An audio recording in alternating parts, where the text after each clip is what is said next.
दुष्यंत कुमार जो बहुत ही प्रसिद्ध शायर थे, उनकी एक रचना है, एक पंक्ति, हंगामा खड़ा करना मेरा मकसद नहीं, मेरी तो फितरत है कि ये तस्वीर और तकदीर बदलनी चाहिए। राहुल गांधी जी ने इसको थोड़ा दूसरे प्रकार से समझ लिया है। जब भी मैं विदेश जाऊंगा, हंगामा खड़ा करना ही मेरा मकसद है और मेरी फितरत और मेरी कोशिश है कि हंगामा बढ़ते रहना चाहिए। अब राहुल गांधी जी संविधान लेके घूमते थे यहां पर। संविधान कितना समझते थे, इस पर चर्चा हो सकती है।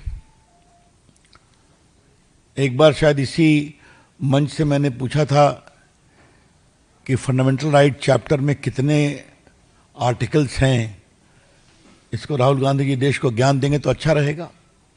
चलिए, अलग विषय। अब संविधान को बचाने की दुहाई और दावा करने वाले राहुल गांधी ने अमेरिका में कहा है कि हम आरक्षण खत्म कर देंगे जब स्थितियां बनेंगी। ये उनके शब्द हैं, मेरे नहीं है। When the conditions so warrant of fairness, we will scrap reservation. उनके दिल में जो आरक्षण के प्रति पूर्वाग्रह है वो सामने चला आया।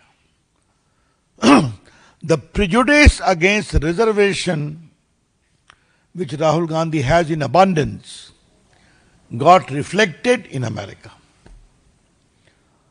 और आरक्षण का विरोध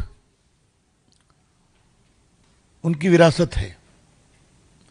आपको मालूम होगा कि नेहरू जी की चिट्ठी हम लोगों ने कई बार आप लोगों को बताई है, जहां उन्होंने मुख्यमंत्रियों को कहा कि आरक्षण मेरिट को खत्म नहीं करना चाहिए। इंदिरा गांधी का स्टेटमेंट है आरक्षण के खिलाफ। राजीव गांधी ने खुलेआम मंडल कमीशन का विरोध किया था, ठंडे बस्ते में डाला था। और अब तो आपने देख ही लिया, जिस भारत के संविधान को बचाने की बात राहुल गांधी कर रहे हैं, लाल किताब लेके घूमते हैं, उस संविधान के साथ सबसे बड़ा छलावा और धोखा राहुल गांधी कर रहे हैं। राहुल गांधी की बात की तो उन्होंने एक जगह इंटरव्यू दिया है कि भाई कहा है कि भारत एक संविधान में लिखा है कि भारत एक यूनियन स्टेट है, फिर भी बीजेपी नहीं मानती है और आरएसएस नहीं मानती है, वो अलग करती है इसको। मैं इतना ही कहूंगा, राहुल गांधी जी का काम बांटो और राज करो, इस नीति को लेकर ही ये लोग पहले चले थे और अब भी इनकी वही। अंग्रेज चले गए लेकिन अपनी सोच कांग्रेस को दे गए।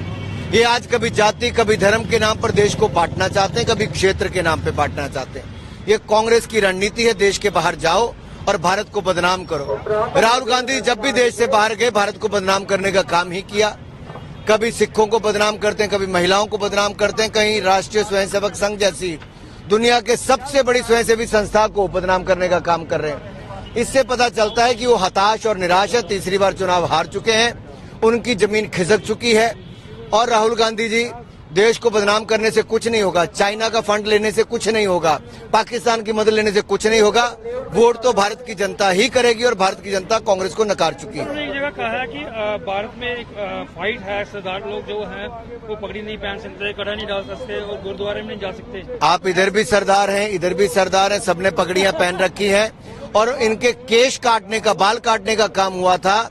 इनका हत्या हुई थी, इन पर अत्याचार हुए थे, महिलाओं के साथ अपराध सिख बहन बेटियों के साथ हुआ तो कांग्रेस के राजीव गांधी जी के नेतृत्व के अंतर्गत हुआ। राहुल गांधी जी के स्वर्गीय पिता के चलते ही सिखों के बाल काटे गए, हत्याएं की गई और आज कांग्रेस के नेताओं के खिलाफ जुर्म भी साबित हुए हैं। राहुल गांधी जी और पूरी कांग्रेस पार्टी को सिखों से और पूरे देश से माफी मांगनी चाहिए।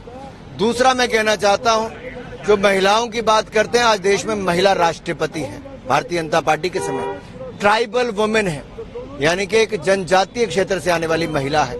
महिला वित्त मंत्री है, अन्य प्रमुख पदों पर महिलाएं हैं। हमने 33% आरक्षण महिलाओं को नारी शक्ति बंधन बिल पास करके मोदी सरकार ने दिया।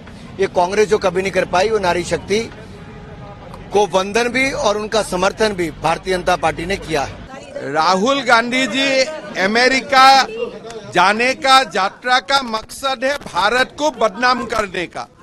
तो जो व्यक्ति विदेश में अपना जननी जन्मभूमि का खिलाफ बोल सकता है, वो व्यक्ति का बारे में टिप्पणी करके कोई फायदा नहीं है।